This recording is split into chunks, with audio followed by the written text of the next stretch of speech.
Gracias. Muchas gracias a los organizadores por la oportunidad de estar acá representando a Oncosalud.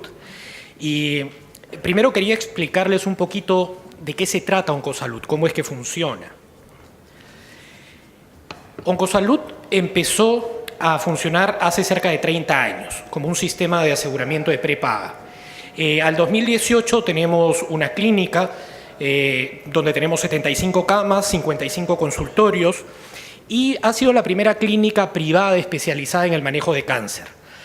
En este momento tenemos, aparte de la clínica donde se llevan a cabo los procedimientos, tenemos 4 centros de prevención distribuidos por Lima y hemos alcanzado una tasa de sobrevida a 5 años que es muy competitiva a nivel mundial, es un 69% de tasa de sobrevida a 5 años en líneas generales. Y una de las características es que Oncosalud pertenece a un holding que se llama AUNA.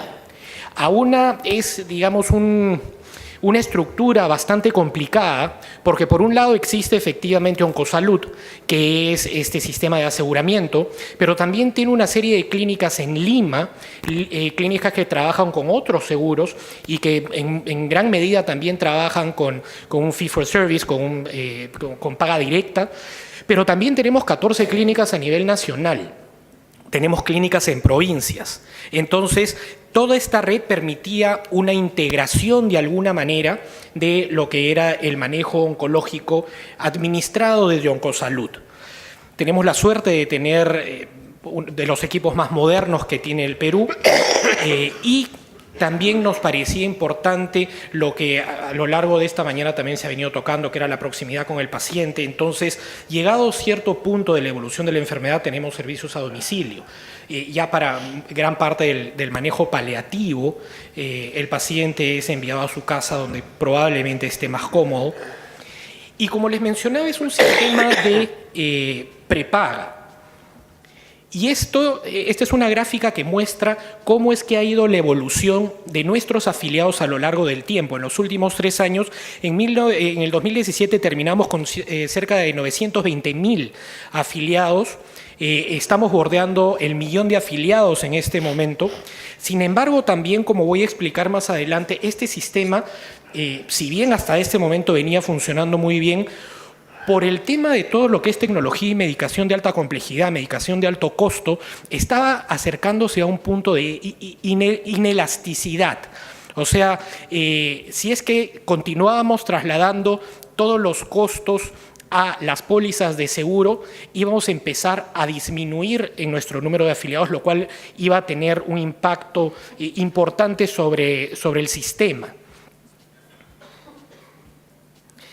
Y hace un par de semanas estaba leyendo un reporte de McKinsey, de la consultora, con respecto a cuáles son las barreras que están enfrentando todo lo que es la gestión de innovación. Y mencionaban 5 puntos, de los cuales, por una cuestión de tiempo no voy a entrar en detalle, pero sí quería mencionar la primera, que va directamente al core de esta presentación, que eran las barreras de los costos y de los regulatorios que también se reflejaban en costos. Y para tener una idea más o menos del marco de pacientes del que estamos hablando, entre el 2011 y el 2017 acá muestro cuáles son nuestros cánceres con mayor incidencia, teniendo un número promedio de pacientes nuevos por año de alrededor de 2.000, en este momento estamos en 2.200 en el 2018, la proyección para el 2018, y manejamos a lo largo del tiempo aproximadamente 13.000 pacientes de manera simultánea. Y quería mostrar esto porque, al igual que en la mayor parte del mundo, estas son los tipos de cáncer con mayor incidencia. Casi siempre a la cabeza está mama, próstata, colorectal, pulmón. ¿Y por qué menciono esto dentro de este contexto? Y ahora sí entrando ya un poco en el tema de los fármacos. Y es porque se calcula que hacia el 2020 el 50% de los costos de tratamiento o de los costos del desarrollo de nuevas moléculas va a estar justamente en estos tumores de baja incidencia. Eso significa que en un sistema que puede ser inelástico hay muchos recursos que se estarían aplicando a un número más reducido de pacientes. Este es un gráfico del Memorial Sloan Kettering, ¿no?, que fue publicado en Bloomberg, y este gráfico fue presentado en el ASCO del 2015. Este era un cálculo que se había hecho hasta el 2014, y es un estudio bien interesante porque vemos cómo a lo largo del tiempo el pipeline de nuevas drogas ha ido aumentando. Y también, pese a que se podría percibir que debería haber un poco más de competencia, el costo mensual por tratamiento del paciente con cáncer en los Estados Unidos ha aumentado también de una forma exponencial. Si a mediados de los 70 el tratamiento estaba en $129, $130 promedio, hacia el final del 2014 estábamos hablando de cerca de $10.000 mensuales para el promedio del manejo de un paciente con cáncer. Ahora, esto también se ve porque a lo largo del tiempo el ciclo de vida de un nuevo fármaco cada vez ha ido durando lapsos más pequeños. Por ejemplo, si vemos con respecto a HER2, en el 98 aparece Herceptin, de ahí vemos cómo el tiempo de vida de cada una de estas nuevas moléculas se va ajustando. Y de ahí lo hemos visto con otro tipo de tratamientos. Con BRAF, por ejemplo, el primer fármaco innovador aparece en el 2012. Sin embargo, para el 2017 ya teníamos un tercer fármaco para este mismo perfil. Y si entramos a lo que es PD1 y PDL1, nuevamente, en un periodo de probablemente 3 o 4 años, vamos a terminar recibiendo el impacto de la aparición de por lo menos 5 moléculas nuevas.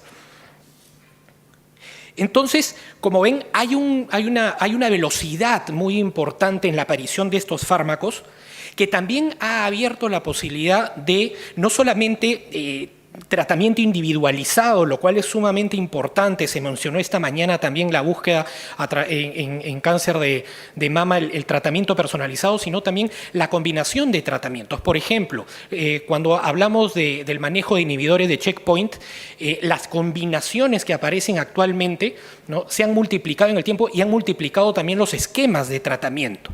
Ahora, si es que esto lo trasladamos al esquema latinoamericano, acá podemos ver, de acuerdo al Banco Mundial, cómo es que, si bien el crecimiento del PBI per cápita, por ejemplo en mi país, en el Perú, ha aumentado en un 7.4%, el tratamiento del gasto en salud aumentó en un 12%. Y si esto lo trasladamos a Latinoamérica, es una imagen inclusive más agresiva, ¿no?, donde el crecimiento del gasto per cápita de salud es en un 8,6%, mientras el PBI ha crecido solamente en un 2,2%. Ahora, como les explicaba y escuchaba también un poco la experiencia de Francia y cómo ha sido el manejo responsable que se le está tratando de dar a los fondos que de alguna manera vienen a través de los impuestos, etcétera. En Oncosalud también tenemos una limitante similar, porque también tenemos que manejar de forma muy prudente lo que entra a través de las pólizas, ya sea del OncoClassic o del OncoPlus, porque son dos coberturas diferenciadas. Sin embargo, tenemos que ser muy responsables porque esta bolsa no es infinita, ¿no?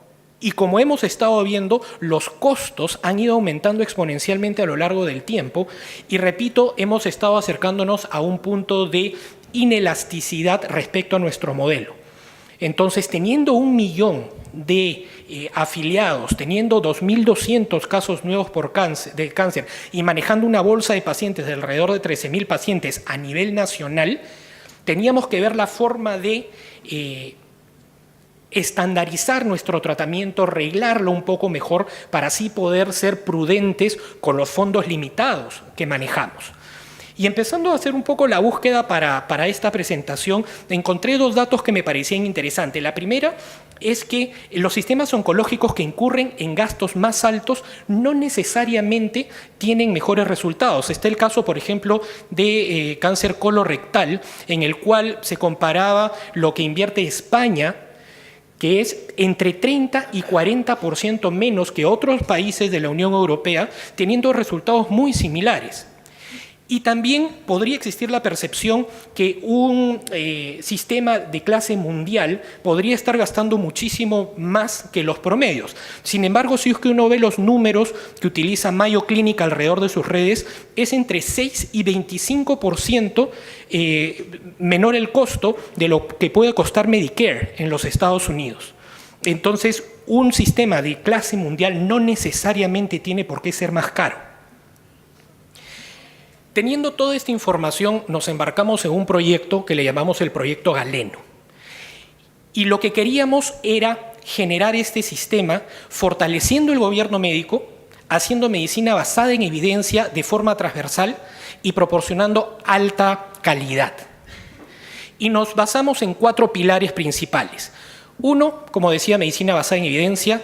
2, equidad, porque desafortunadamente, al igual como puede pasar en algunos países, teniendo que manejar pacientes en provincia, en clínicas de nivel A en Lima, en la red de Oncosalud, podía darse la percepción que los fármacos eran diferentes y por lo tanto la calidad del tratamiento que estaban recibiendo nuestros pacientes también era diferente, y eso es absolutamente inaceptable. También existe, cuando es una empresa privada, como es Oncosalud, la idea que las decisiones son tomadas de forma netamente administrativa, ¿no? Viendo solamente los márgenes de ganancia, y esa es una percepción que también teníamos que dejar en claro que no es real. Entonces, reforzamos mucho más aún lo que era el gobierno médico para la toma de decisiones con respecto a la medicación que entraba a nuestro petitorio. Y a través de esto también siempre existe un poco la duda de sostenibilidad. Sostenibilidad significa ahorro, y si estoy ahorrando, eso significa que estoy dando un tratamiento de menor calidad. Y a través de los procesos que les voy a mostrar, eso es lo que hemos estado tratando de combatir. Creamos 2 grandes comités. Grandes por el trabajo, no por el tamaño. No, ambos comités tienen 9 miembros, lo cual no significa que no se pueda invitar a especialistas llegado el caso. Tenemos el Comité de Inclusión de Nuevas Tecnologías y tenemos el Comité de Calidad Corporativo. ¿Qué es lo que vemos en el Comité de Inclusión de Nuevas Tecnologías? Lo que queríamos era, desafortunadamente, nuestro sistema nacional no necesariamente tiene el músculo, tiene la capacidad de hacer evaluaciones que nos den confianza con respecto a los medicamentos que entran al mercado. En otros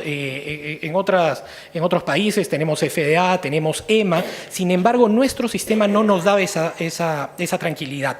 Por eso es que decidimos nosotros empezar a hacer nuestras nuevas revisiones con respecto a las moléculas que iban a entrar a nuestro sistema. Y tenemos 2 tipos de revisiones.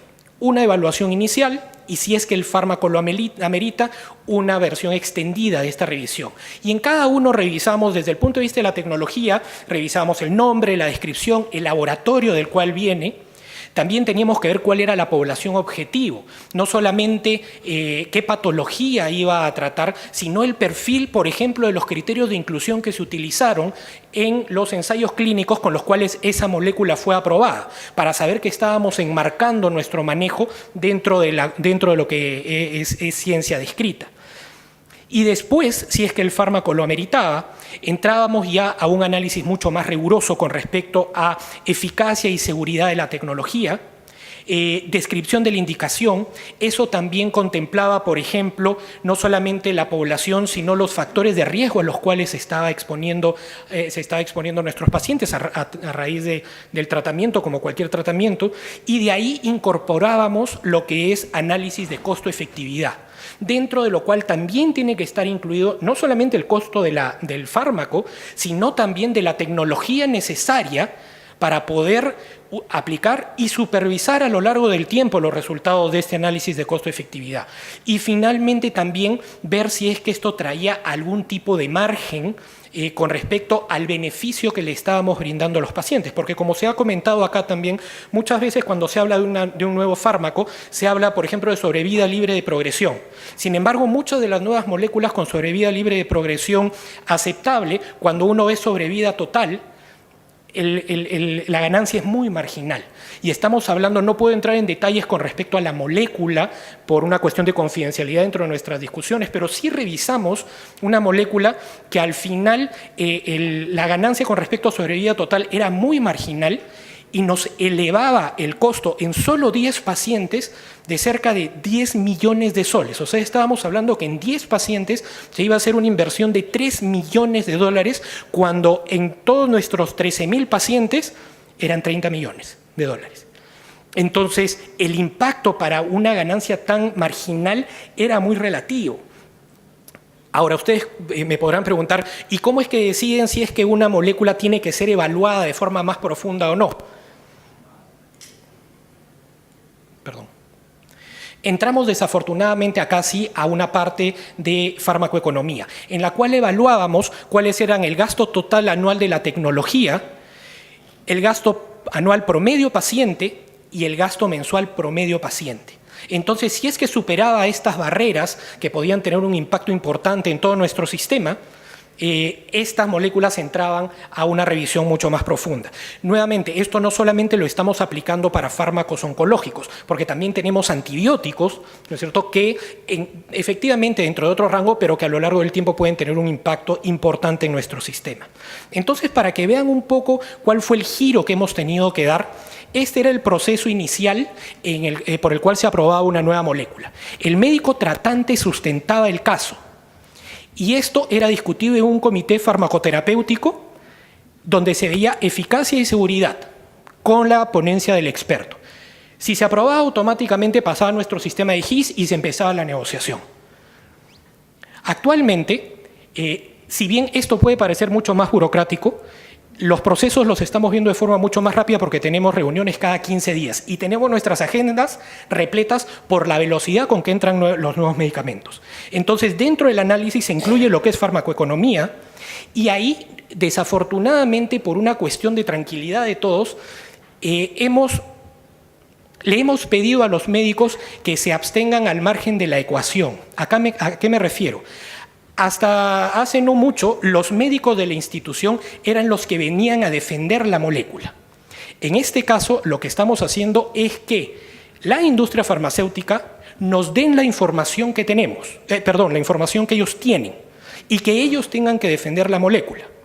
Por otro lado, como comprenderán, esto ha significado una reestructuración sumamente importante de todo el sistema Oncosalud y ahora estamos trabajando en base a boards de tumores, con líderes de tumor. Entonces, en la discusión de cada una de estas moléculas se llama al líder de tumor para que obviamente ponga la parte netamente clínica, pero también, como voy a mencionar al final, para que haya una transparencia absoluta, para que el médico también tenga la oportunidad de ver del impacto que podría tener esta molécula en todo el sistema, porque tenemos que ver por el bienestar de todos nuestros pacientes.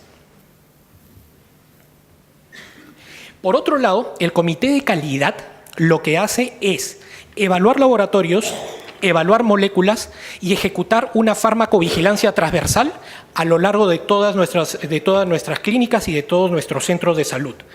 Por un lado, la evaluación de los laboratorios. Cuando empezó este proceso, nosotros veníamos trabajando con cerca de 175 laboratorios, lo cual no solamente era una pesadilla logística, sino que también nos hacía un poco de ruido con respecto a la calidad de los laboratorios con los que estábamos trabajando.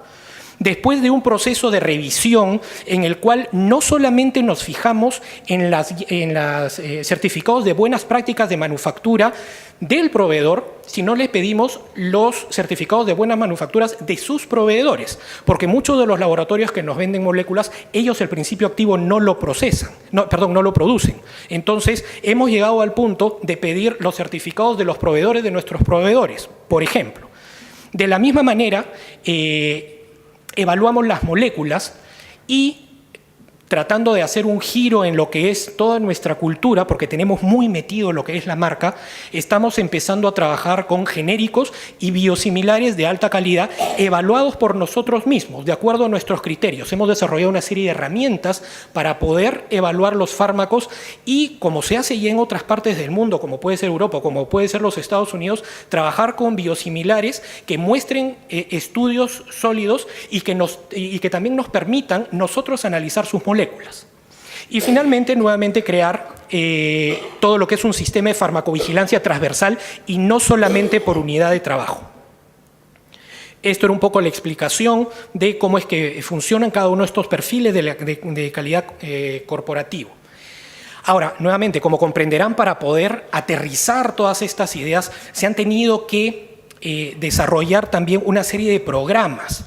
Y probablemente un programa que ha sido crítico para poder aterrizar todo esto ha sido el programa de guías de práctica clínica, en la cual la Dirección Científica y Académica de AUNA ha armado un equipo que recibe todo lo que son guías internacionales, las pasa por una serie de procesos para adaptarlos a nuestra realidad, y de ahí se forma una especie de circuito 360, porque una vez que están las guías preparadas, se articula con el comité de calidad y con el comité de inclusión. Y dentro de esas guías, que pueden tener 3, 4, 5 probables manejos, la institución decide, en base a nuestra realidad, cuál es la recomendación preferida, ¿no? Entonces, ese es el primer camino. Si es que alguno de nuestros médicos, por algún motivo, tiene la necesidad de tomar uno de los otros, no hay ningún problema, pero ese médico lo va a tener que sustentar frente a los comités. Entonces, también se va a evaluar lo que es la adherencia a las guías, ¿no? Y las guías son importantísimas.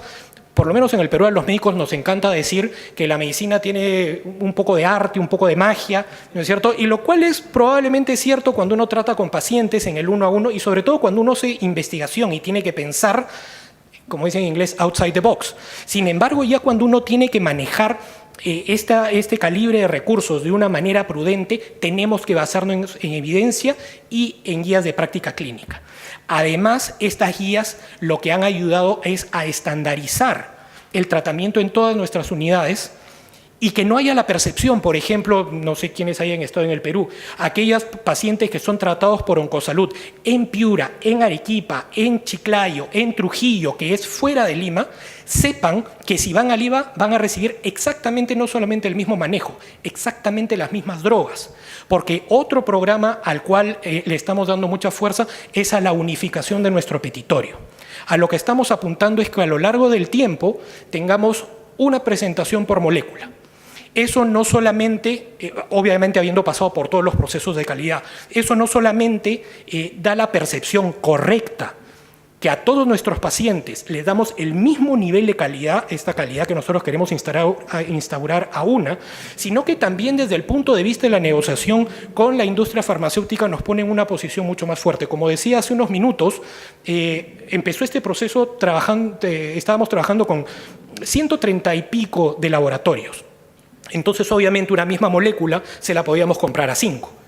Sin embargo, ahora, al reducirnos a 25, los términos de las negociaciones cambian y nuestra capacidad también de poder exigir información de forma mucho más rápida a los laboratorios también ha mejorado considerablemente. Quería darles unas ideas finales también. Obviamente este proceso, que ha sido básicamente un cambio cultural dentro de lo que ha sido Oncosalud y AUNA, y que estamos teniendo que impulsar también, y no quiero pecar de falsa modestia, un cambio cultural en nuestra población, por el tema que les comentaba del uso de genéricos. En el Perú a uno le hablan de genéricos y le están hablando del demonio, ¿no? Entonces, estamos tratando de, en nuestros pacientes, cambiar esa percepción y asegurarles, enseñando estos procesos de forma consistente y de forma clara, que les estamos dando calidad. Pero para eso necesitamos compromisos de la institución y de nuestros médicos, y que nuestros médicos sean conscientes y consistentes con la importancia de este cambio. El médico es el gestor de todo esto. Como mencionaba, también transparencia. Nuestros procesos son transparentes y se los explicamos a nuestros pacientes de esa manera también, para que vean que lo que ellos están aportando y que muchas veces no tienen conciencia de cuánto cuesta finalmente un tratamiento oncológico, vean que todo es manejado de forma transparente. Y finalmente, lo que termina de cerrar todo esto es la comunicación, ¿no? El compromiso y la transparencia tienen que ser comunicados de forma muy prudente y de forma muy accesible en un lenguaje para los médicos y en otro lenguaje para nuestros pacientes, sus familiares y nuestros afiliados. Gracias.